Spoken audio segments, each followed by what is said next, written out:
Bismillahirrahmanirrahim. Assalamualaikum warahmatullahi wabarakatuh. Bagaimana cara menyikapi suami yang sering menyepelekan istri dan berkata kasar kepada istri?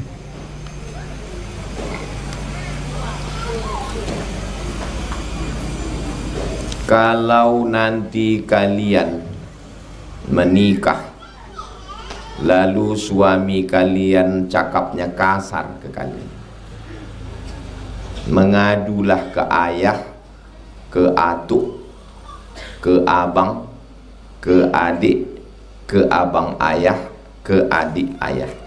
Wali kalian ada 6. Pertama ayah, kedua atuk, ketiga abang, keempat adik, kelima abang ayah, keenam adik ayah.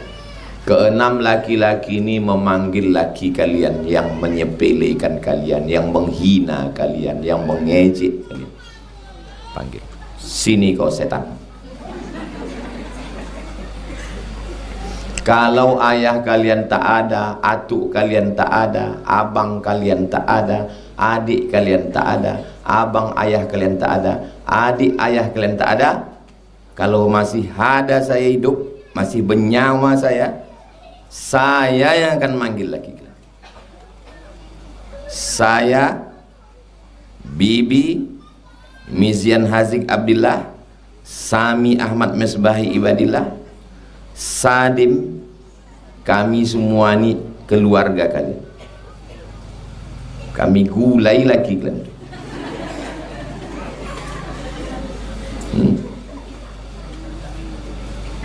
Kau dulu kan yang mau nikah sama santri ini kan, ayah mak kau dulu yang datang meminang dia dengan nama Allah kan. Kau yang dulu datang gatal mau menjadikan dia bini kan. Kenapa kau sepelekan dia sekarang? Kau pikir dia ini sampah? Kau pikir tisu dia ini? Habis kau makan cuci mulut, habis itu kau campakkan ke tong sampah. Ini santri saya, 6 tahun kami besarkan di sini. Subuh dia dibangunkan tahajud, malam dia diingatkan tidur, dijaga, dipelihara. 1 kilometer panjang pagar pondok itu kami buat untuk menjaga dia dari kau setan Fir'aun. Sekarang kok kau sepelekan dia, kok kau hina dia. Hebat kali kau rupanya. Selagi ada nyawa saya, melaporlah ke saya. Keponakan sepupu, kan jauh tuh. Keponakan saya dari sepupu, bukan kandung, jauh.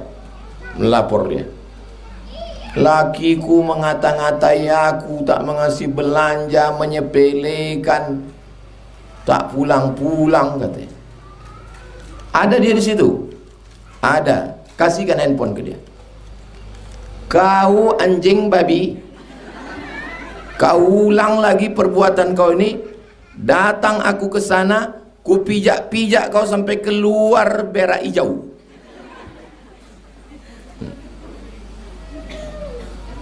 Sekarang tak ada kabar lagi. Entah mati dia, entah. Jangan ibu sendiri menghadapi. Jangan kalian sendiri menghadapi. Udahlah kalian membesarkan anak, mengandung, menyusukan, melahirkan, membantu mencari nafkah lagi, disepelekannya pula lagi. Oh, pantang sama saya. Tak boleh. Keponakan saya, saudara saya, santri saya, jangan cuma. Rabu habis pengajian, tamu-tamu datang ke rumah kayu, mengadu itu, mengadu ini, mengadu itu, mengadu ini. Lakiku tak ngasih belanja Pak Ustadz, cakapnya kasar Pak Ustadz, diejek-ejeknya aku Pak Ustadz. Ada abang ibu? Ada. Ada adik ibu laki-laki? Ada. Yakin ibu mereka laki-laki? Tidak bencong mereka? Tidak. Panggil laki ibu, suruh mereka manggil, diajar dia. Karena laki ini tidak pernah diajar maknya, tak pernah diajar ayahnya, tak pernah diajar gurunya, kurang ngajar dia. Aku mengajar dia, bawa dia ke sini. Rabu depan ku tunggu dia, bawa ke sini.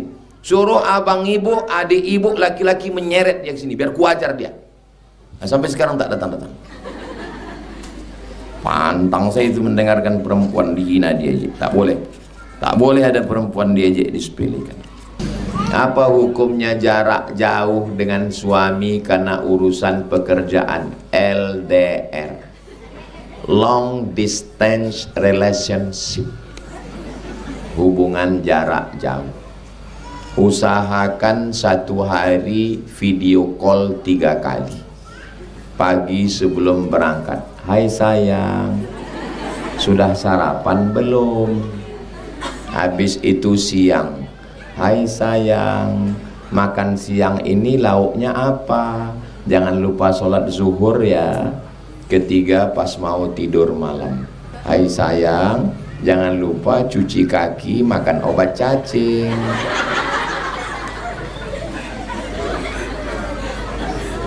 Saya dan anak-anak di sini menunggu kamu. Jangan kau selingkuh. Jangan lupa transfer uang gaji ya. Karena hubungan kalian jauh. Kalau hati tak dijaga, nanti sakit hati. Mudah-mudahan yang hubungan jauh dua-duanya dijaga Allah Ta'ala. Sekarang ini perselingkuhan luar biasa. Maka kalau hubungan itu tak ibu jaga baik-baik, na'udzubillah, yang menjaga hati dia Allah. Ibu minta sama Allah, ya Allah, lumpuhkanlah hati dia untuk melihat perempuan selain aku. Bodohkan utak dia untuk melihat perempuan selain aku. Bongakkan dia untuk melihat kecantikan perempuan selain aku. Dungukan dia untuk memperhatikan perempuan selain aku. Itu puisi LDR namanya. Nanti saya buatkan puisi khusus tentang ini, akan dibacakan di depan pengajian khusus perempuan LDR.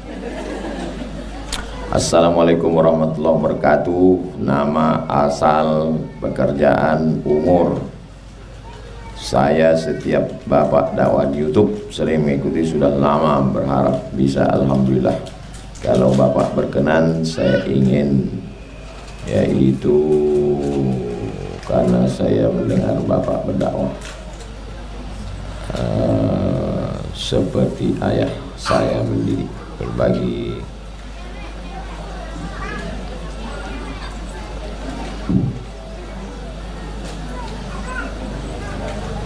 ini doa surat dari seorang ibu kepada anaknya. Beliau melihat saya ini sebagai anaknya. Itu maka tak saya bacakan. Kalau surat anak gadis saya bacakan, biar tahu semua orang kan. Ini doa seorang ibu melihat saya sebagai seorang anak. Begitulah Allah menyatukan kita dalam majelis yang baik, mengkaji yang baik, di hari yang baik, hari Jumat setelah asar. Kenapa Ustaz pilih hari Jumat setelah asar? Karena Jumat setelah asar waktu mustajab berdoa. Maka diisi dari mulai baca Yasin, tahtim tahlil, berdoa, mengaji, dan ditutup menjelang matahari tenggelam dengan doa. Saya punya teman, dia punya pasangan, tapi pasangannya beda agama sama dia. Apakah boleh kita mencintai orang beda agama? Siapa yang menikah dengan beda agama, maka sejak hari pertama menikah dia berzina sampai dia berpisah. Berzina, berzina, berzina, berzina, berzina. Hukum Indonesia tidak membenarkan nikah beda agama. Tidak ada satupun KUA yang berani menikahkan beda agama. Mereka berani nikah di kantor catatan sipil. Datang pegawai catatan sipil, dibuatkan surat, dan sejak itu dia berzina, anak 1, anak 2, anak 3. Ibu yang punya anak gadis, anak lajang, kontrol, perhatikan, tengok chatnya, tengok handphonenya, tengok siapa kawannya. Berat hidup sekarang. Kalau dulu dikurung dia di kamar bisa, sekarang dikurung di kamar, dikunci, dia main handphone, kawan dia di FB, di Instagram, di grup WhatsApp. La haula wala quwata illa billah.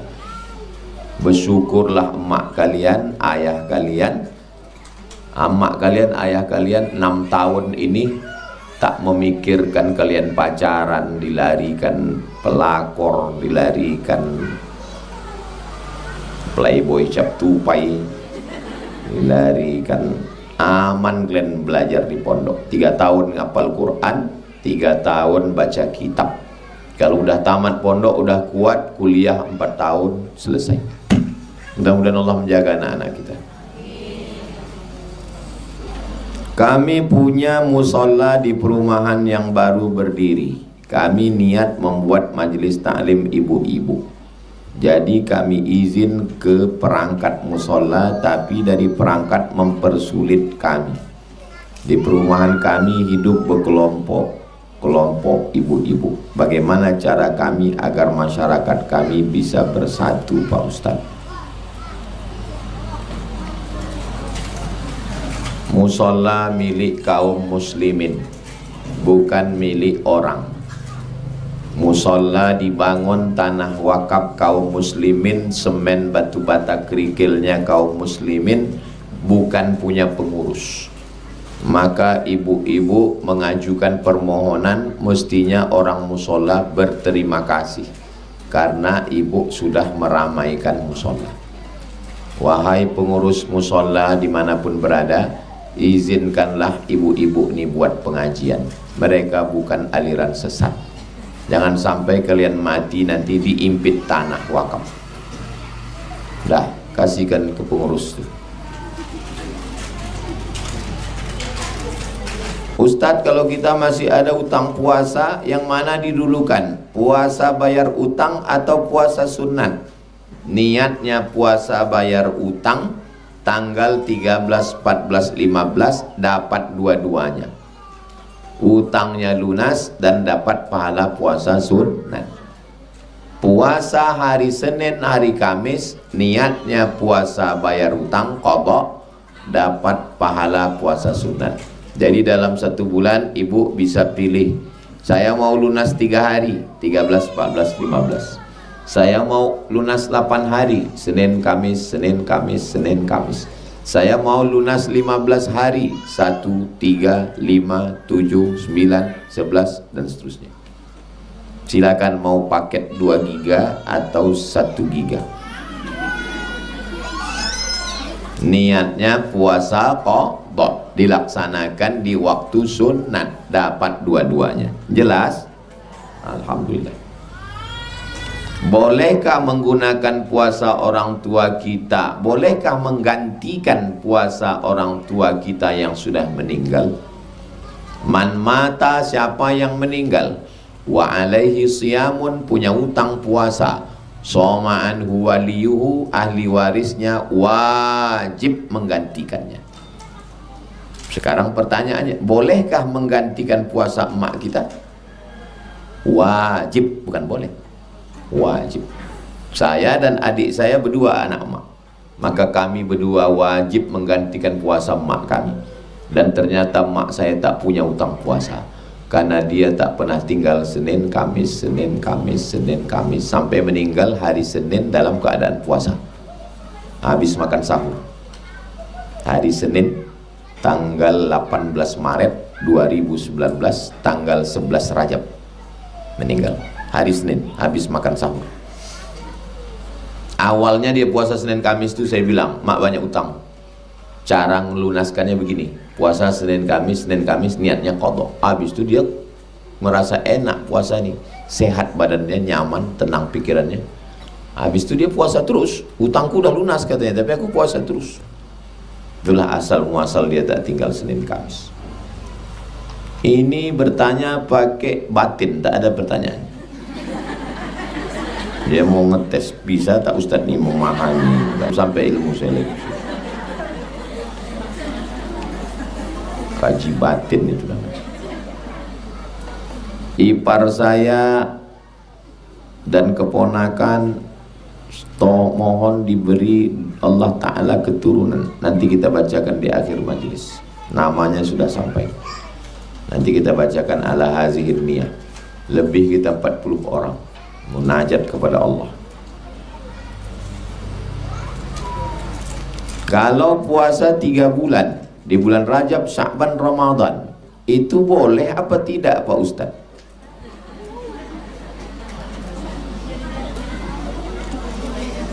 Mana dalil boleh puasa Rajab?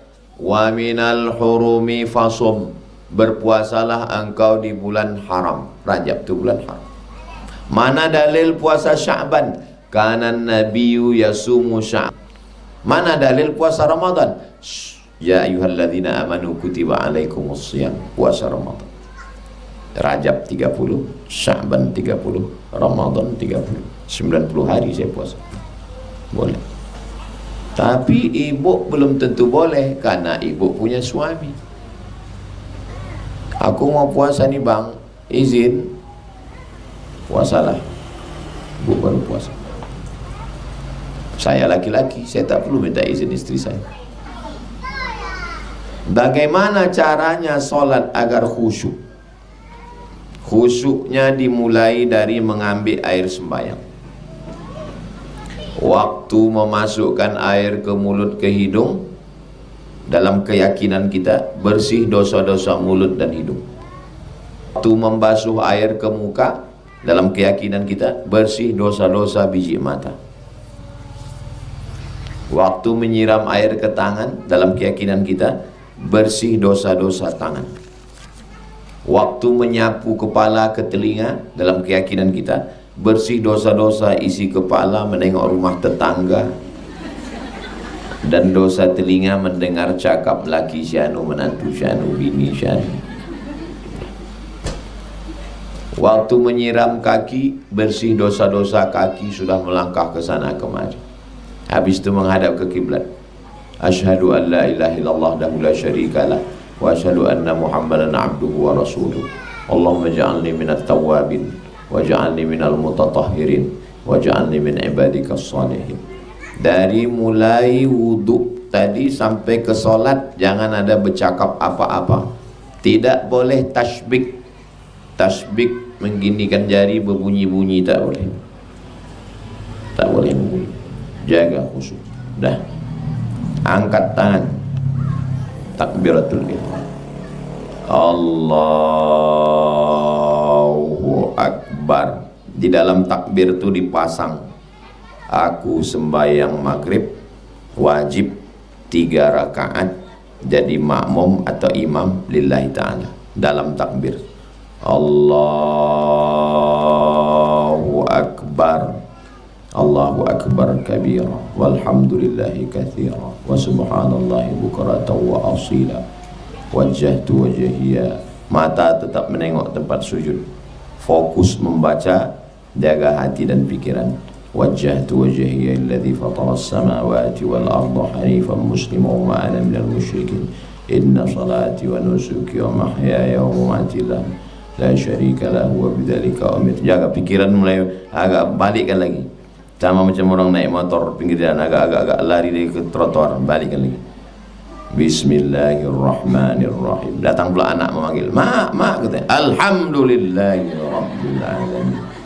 Ar-Rahmanir-Rahim. Maliki yaumiddin. Sampai amin baca ayat Bismillahirrahmanirrahim. Qul huwallahu ahad, Allahus samad, lam yalid wa lam yulad wa lam yakul lahu kufuwan ahad. Allahu akbar. Subhana rabbiyal azim wa bihamdihi, subhana rabbiyal azim wa bihamdihi, subhana rabbiyal azim wa bihamdihi. Sami Allahu liman hamidah. Rabbana lakal hamdu mil'us samawati wa mil'ul ardi wa mil'u ma syi'ta min syai'in ba'du. Wallahu akbar. Subhana rabbiyal a'la wa bihamdihi, subhana rabbiyal a'la wa bihamdihi, subhana rabbiyal a'la wa bihamdihi. Allahu akbar. Rabbi ighfirli warhamni wajburni warfa'ni warzuqni wahdini wa'afini wa'fu anni. Allahu akbar. Subhana rabbiyal a'la wa bihamdi, subhana rabbiyal a'la wa bihamdi, subhana rabbiyal a'la wa bihamdi. Habis satu rakaat, 1 menit, 1 menit satu rakaat. Kenapa orang bisa sholat itu pikirannya kemana-mana? Di antaranya karena mulutnya tak membaca, mulutnya diam.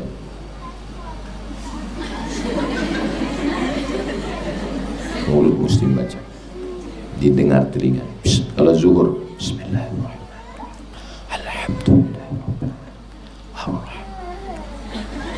Jangan sampai mulut tak baca. Begitu juga waktu tasbih, Subhanallahil a'zam, Subhanallah, at-tahiyatul mubarakatus salawatut tayyibatul, assalamu alayka ayuhan nabiyyu wa rahmatullah, wassalamu alayna wa ala.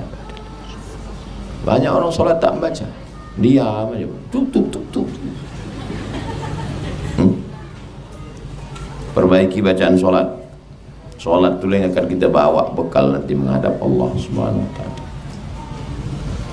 Bagaimana posisi kaki kita waktu sujud? Apakah tumitnya harus rapat? Waktu sujud itu apakah tumitnya rapat atau jarang? Mazhab Syafi'i tumitnya jarang. Mazhab Hambali tumitnya rapat.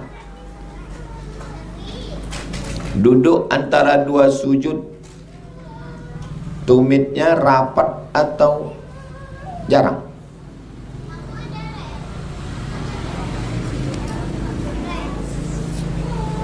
Itu anak yang pakai peci, sini nak. Sini.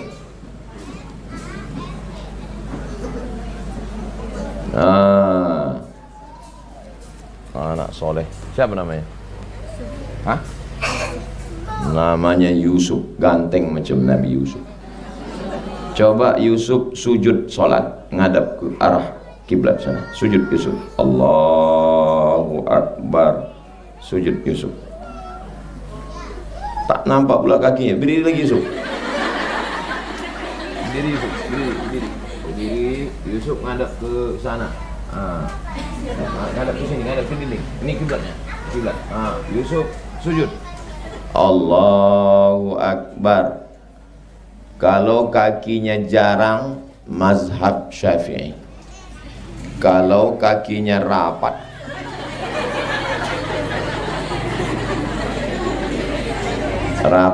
mazhab Hambali. Kalau laki-laki pakai sarung tapi tidak pakai celana dalam, bagus begini, karena kalau terbuka pangkal pahanya nampak dari belakang. Tapi kalau dia pakai celana putih di dalam begini, bagus buka. Jelas? Duduk Yusuf. Duduk Yusuf. Hebat anak soleh. Kasih duit.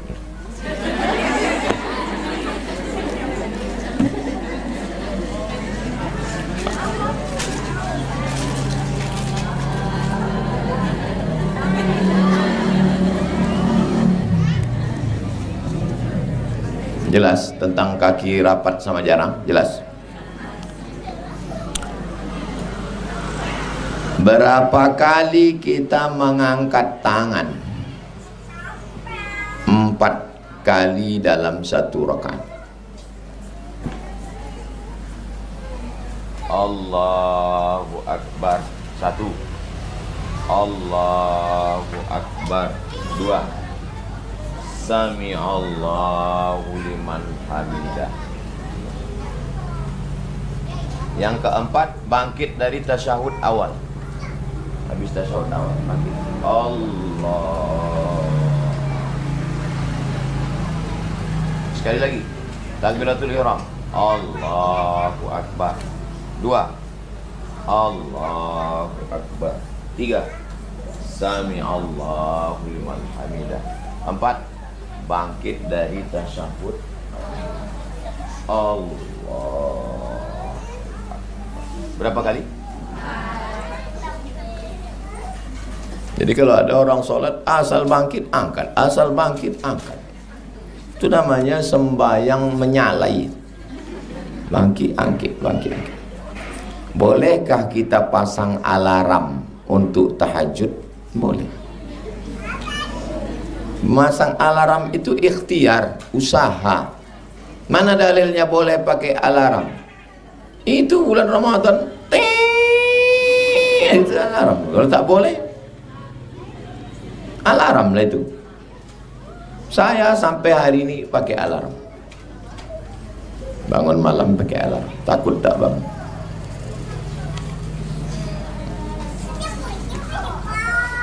Dulu saya pernah maaf cakap keguguran, tapi posisinya saya tak tahu bahwa saya sedang hamil. Dikarenakan haid saya tidak pernah lancar dan saya posisinya KB. Sore itu saya mengeluarkan darah segumpal terus menerus. Ternyata pas dicek saya keguguran, tapi janin itu mungkin ada di gumpalan terus, terbuang darah itu. Bagaimana Pak Ustaz? Dengarkan baik-baik.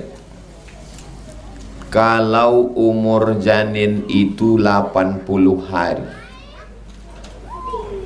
bisa dihitung dari awal. Misalnya rutin cek ke dokter, tahu umur janin itu 80 hari. Atau berbentuk, nampak bentuk tangannya, kakinya, maka berlaku nifas. Saya ulang sekali lagi. Kalau dia berumur 80 hari atau tak tahu umurnya berapa tapi nampak berbentuk, maka berlaku hukum nifas. Sedangkan ini tak tahu berapa hari karena dia tidak normal, dan tak nampak berbentuk karena darah menggumpal, maka tidak berlaku hukum nifas. Lalu darah yang keluar itu namanya damun fasidun, darah rusak. Hukumnya sama macam kita luka keluar darah, tidak berlaku hukum nifas. Jelas? Jadi jangan pikiran kita dikacau setan. Kau sudah membuang janin, mau membuang anak, itu setan tuh. Setiap pikiran kita macam-macam, langsung bagaimana cara membuangnya? Baca ayat kursi, Allahu la ilaha illa huwal hayyul qayyum la ta'khudhuhu sinatun wa la nawm lahu ma fis samawati wa ma fil ard man dhal ladzi yashfa'u 'indahu illa bi idhnihi ya'lamu ma baina aydihim wa ma khalfahum wa la yuhituna bi syai'in min 'ilmihi illa bima syaa' wasi'a kursiyyus samawati wal ard wa la ya'uduhu hifdzuhuma wa huwal 'aliyyul 'azim. Datang lagi lintasan pikiran setan berbisik, baca lagi sebanyak-banyak. Jangan sampai kita, setan itu kerjanya membuat kita sedih, berduka cita, merasa bersalah. Itu kerja setan. Saya Pak Ustadz merasa bersalah, belum bayar hutang. Memang salah. Itu bukan kerja setan. Dan pula baca ayat kursi.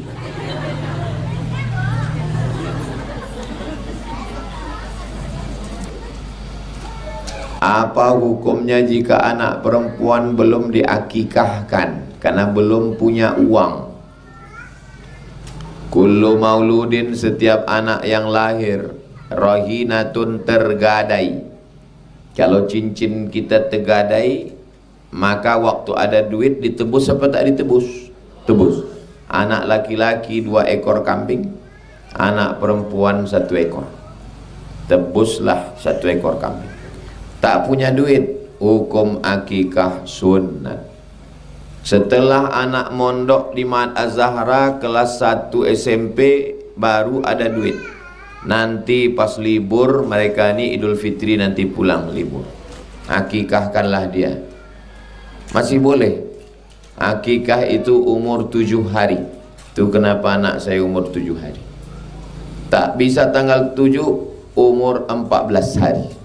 Tak bisa 14, 21. Tak bisa 21, tak usah tengok kalender lagi.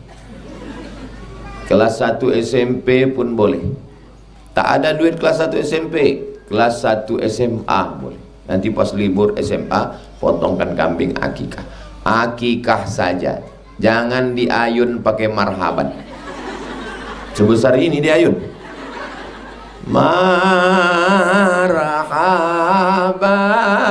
ayyanur. Pas dibuka, Siti Az-Zahra nih, tersenyum dulu dia. Jangan dipotong rambutnya. Udah gadis potong rambut pula. Cara menebus anak tadi 3. Pertama, tuzbahu anhu yauma sabi'ihi, potongkan kambing. Yang kedua, yuhlaku, dicukur rambutnya. Rambut yang dalam kandungan tadi itu dicukur habis. Yusamma, kasih nama yang baik-baik. Tapi Ustadz, katanya jika tidak diakikahkan, anak kita tak bisa memberi syafaat kepada orang tuanya nanti Pak Ustadz. La yukallifullahu nafsan illa wus'aha. Kalau anak ibu itu solihah, penghafal Quran, dia bisa memberi syafaat 70 orang. Yang pertama kali diberinya syafaat. Kalian nanti kalau disuruh Allah ngasih syafaat 70 orang, siapa yang pertama kalian kasih? Ibunya dulu. Ibu yang melahirkan yang besar dulu. Ibu. Saya ini mungkin nomor yang ke-69. Emaknya, ayahnya, kakeknya, neneknya, pakciknya, pakdenya, uaknya, tangganya, habis itu baru. Jadi jangan takut dia tak bisa ngasih syafaat.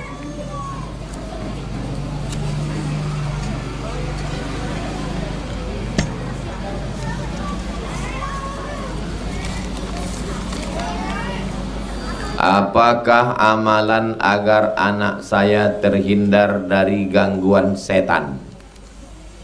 Mana Wira?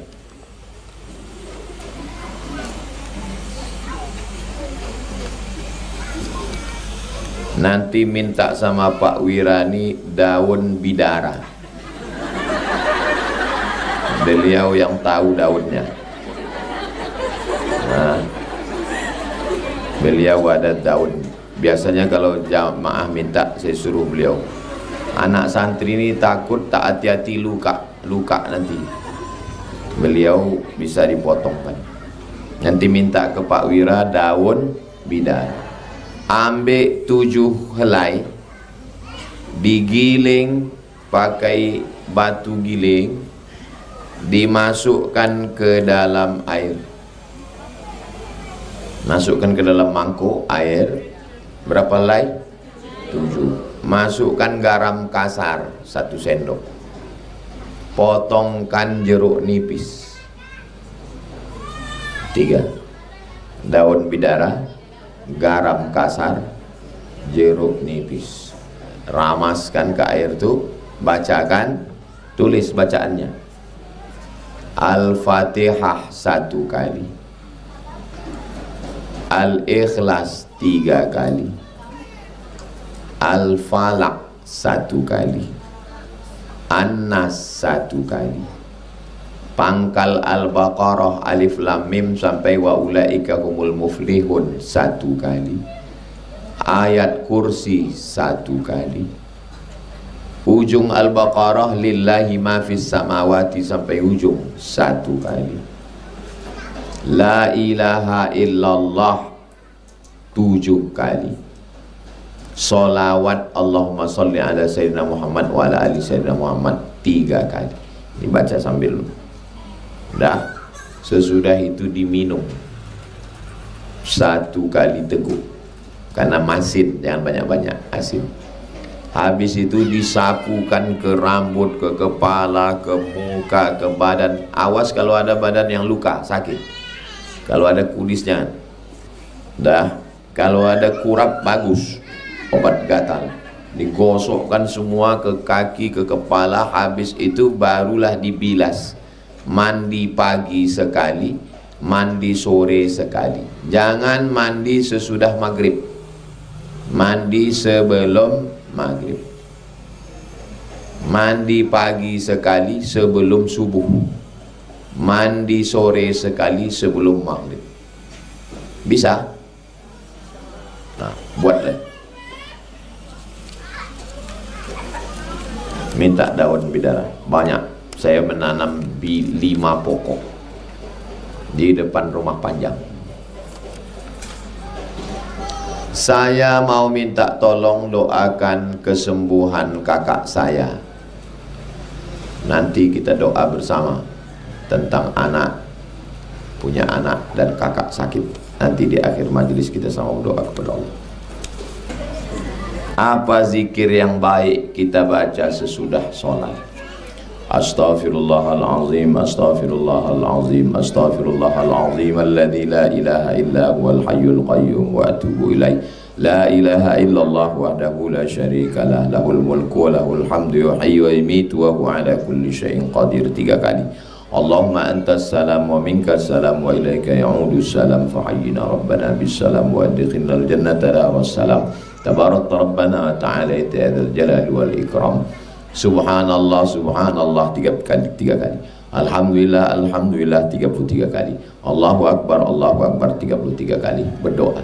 A'udzubillahi minasyaitonir rajim. Bismillahirrahmanirrahim. Alhamdulillahirabbil alamin. Wassalatu wassalamu ala asyrafil anbiya'i wal mursalin. A'udzubillah, bismillah, alhamdulillah, salawat. Doa selamat 10. Allahumma inna nas'aluka salamatan fid din wa afiyatan fil jasad wa ziyadatan fil ilmi wa barakatan fil rizqi wa taubatan qablal maut wa rahmatan indal maut wa maghfiratan ba'dal maut. Allahumma hawwin alaina fi sakaratil maut wan najata minan nar wal afwa indal hisab. Doa untuk anak, Rabbi habli minas solihin. Doa untuk orang tua, Rabbi firli wali walidayya warhamhuma kama rabbayani shaghira. Doa dunia akhirat, Rabbana atina fid dunya hasanah wa fil akhirati hasanah wa qina azabannar. Tutup dengan selawat. Wa sallallahu ala sayyidina Muhammad wa ala alihi wasallam walhamdulillahi rabbil alamin. Tutup dengan Al-Fatihah. Gitu setiap selesai sembahyang. Bagaimana cara mengqadha salat yang tinggal? Usolli fardal maghribi salasa raka'atin qadha'an. Habis isya sekali. Usolli fardal isya'i arba'a raka'atin qadha'an. Habis subuh sekali. Usolli fardal subhi raka'ataini qadha'an. Kalau yang biasa adaan, kalau mengganti qadha'an, bukan qoboan. Ndi qoboan ndi kok orang teko. Arep mangan kok ora ketok piye. Itu jenenge apa? Qoboan. Ana wong Jawa iki, ana. Pripun kabare panjenenganipun? Akeh tenan. Mohon doa Ustaz, insyaallah saya mau umroh. Mudah-mudahan dimudahkan Allah perjalanan berangkat, pulang, ibadah semuanya lancar. Kalau ada kawan mau berangkat umroh, titip doa saja, jangan banyak-banyak. Ini titip tempat celak, titip ceret kuning, titip cincin gelang, tak ada mengasih duit. Ilaha illallah Muhammad